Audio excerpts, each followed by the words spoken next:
New research out of the University of Florida suggests we could very soon approach the peak of Omicron variant infections and deaths in our state. All new at 6.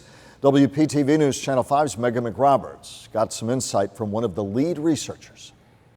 As the Omicron variant continues to spread through the country and right here in Florida, staffing concerns persist and long lines show the ongoing demand for COVID testing.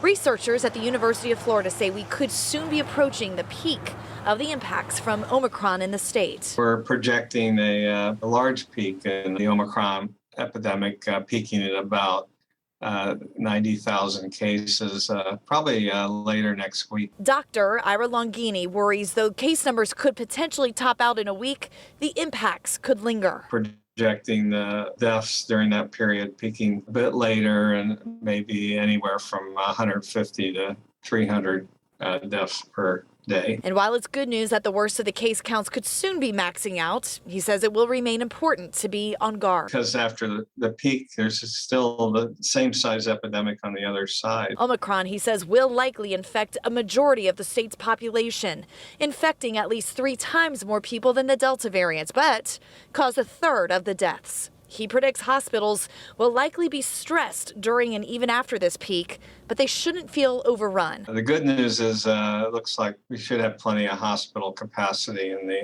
virus is not as virulent as Delta was.